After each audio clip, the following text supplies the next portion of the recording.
One Direction, Fifth Harmony, BTS, Big Time Rush, My Chemical Romance, Backstreet Boys, Blackpink, NSYNC, Fake Mink. Okay, not the last one. But what do all of these have in common? Well, if you look at all of them closely, Jarvis, zoom in, enhance image, jiggle my balls, you'll notice that all of these are copyrighted bands. They're bands, but they're also brands. We as consumers like to think of music as something that's very pure and to the soul, and that anything business related is just like the ugly little part of it that we don't want to acknowledge to keep the wheels turning. But in this late stage capitalist world that we live in, a lot of these bands are manufactured. These big pop groups damn near get made in a lab where artists get predetermined personalities that get handed to them by whatever marketing agency is working with their label, all in an effort to make them as palatable as possible. Personally, I can say I kind of find it weird when I find a big pop band and I like their songs, but then I'm like, did I like this because I just happen to like the art, or was my customer journey in liking this art something that was pre-planned out by like a team of 100 plus marketers? There's something very uncanny about a group that on the surface they look like best friends, seemingly buddy, hugging each other, kissing each other. Oh, you're my brother. Oh, you're my sister. And then you realize when the group disbands that all the band members actually really hated each other. There's just something weird that sits with me when something as pure as art becomes so commodified. The whole idea of collaborative art is beautiful, but when it's based off of a fake foundation, it leaves a really weird taste in my mouth. Now, is there an alternative to the super corporate label-backed pop band? Well, let me tell you about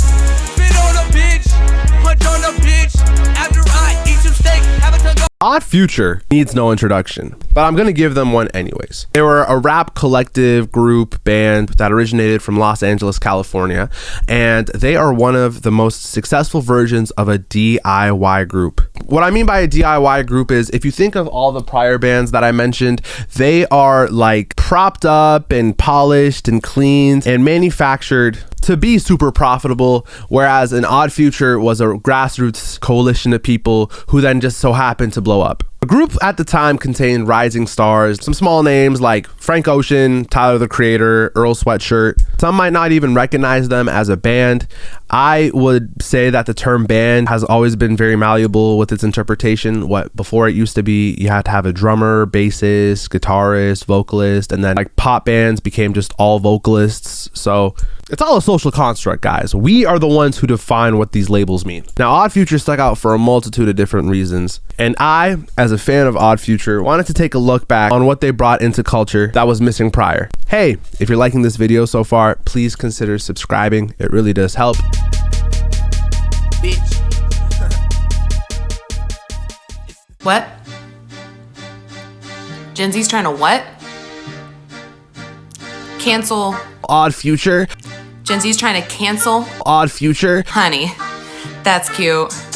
Odd Future, even for today's standards, was very edgy and offensive. If you were to sing along to the lyrics in public like you do any other song, people would look at you sideways and probably bring their kids in closer. And while the crew has been scrutinized looking back on how some of their edgy lyrics just came off as cheap shock value, I think there was something to be said about the rawness and unmarketability of the Odd Future gang. I mean, if you live in the big 2026, you know that being edgy isn't cool and fun anymore. I mean, you go on IG Reels and within the first 5 minutes, you'll find some rage bait. We are so saturated in edgy culture. My point being is that I don't think that the edginess is what made Odd Future. Sure, it was a big part of it, but if you've been in the big 2026, then you know that there's a bunch of edgy people out there who are really forgettable because it doesn't take a lot of work to just do a lot of cheap shock value. What I really wanted to talk about was how Odd Future more so was just really raw. Compare them to an NSYNC or a One Direction where, like, don't get me wrong, I like the NSYNC and One Direction songs, but they're undeniably polished. So much so that those bands kind of feel sanitized. I mean, like, can you tell me Zayn Malik's opinion on anything? The sanitization of these people's personality was intentional. The more opinions you held, the more divisive you were, and the less people who would be wanting to sit down at your shows. Which doesn't matter if you're trying to market yourself towards 12-year-old white girls, but for anyone who grows past grade 8, they might be yearning for a little bit more depth to their artists.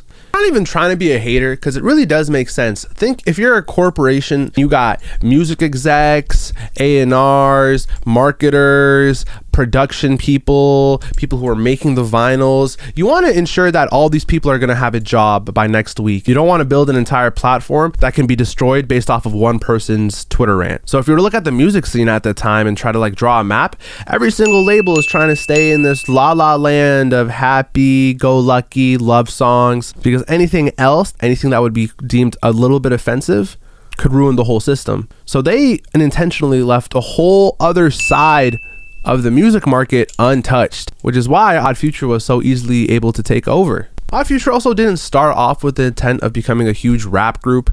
The idea for Odd Future was to be a magazine before it was a rap group. And the reason I bring that up is just to say that these kids had no plan of how far it was all gonna go. They just did what felt natural to them. There was no music manager, music marketer to worry about, because that wasn't in the plans. And so anything those kids did, it could be much more honest, raw, grungy, with production choices, with their delivery, with their lyrics. You go back to the Odd Future tape, it's so rich in personality. And that's what made them a huge hit in culture. Because when people in the zeitgeist are so devoid of like the dirty realness that people experience, they crave for it. It's like distilled water versus the water you get from a hose when you're a kid and you're playing outside. Like, I know distilled water is technically purer water. You're lying if you're saying the water from the hose with all of its little bacterias doesn't hit better. People don't want something that's clinically pure because people aren't like that. And so art shouldn't be like that all the time. Not everyone was a fan of this type of artistic expression, but man, that was kind of the point. Not everyone's supposed to like it, but the ones who did like it created a crazy deep Could this be light?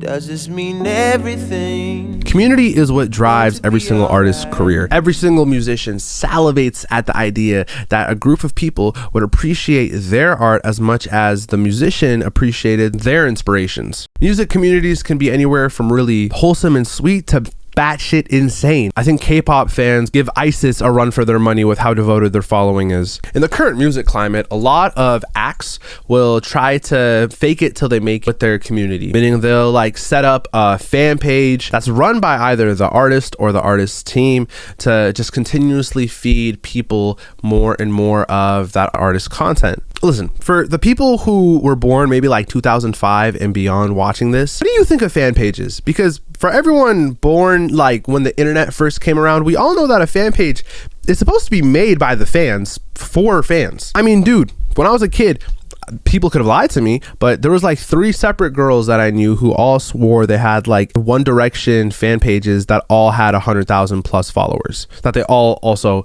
somehow lost. Odd Future also had fan pages and a community, but it felt a bit more pure. I'm not just saying that because I was a part of it.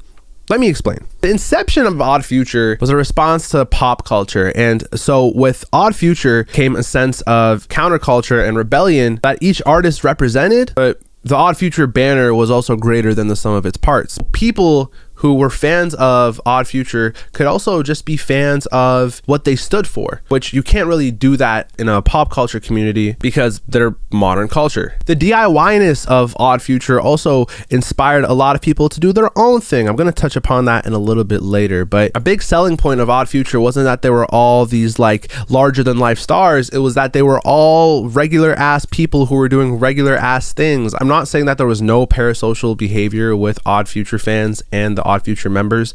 I mean, Tyler the Creator has a whole song about it. But in retrospect, it seems a little bit more normal than what I would consider fan culture even today. I mean, have you seen photo cards, dude? I'm not trying to get a lot of angry Koreans in the comment section, but bro, photo cards are insane. People are collecting just random ass selfies of K-pop artists. What are we doing? For all of Odd Future's flaws, I don't know of any instance where like a white boy did blackface to look like Tyler the Creator. I've seen a lot of white girls try to look Asian to look like K-pop stars. That's a separate conversation though. To bring it back here, Odd Future's community fostered a counterculture narrative that although it was reflected in all the artists, it could exist beyond them. And it could even exist beyond Odd Future. The last point I want to talk about is the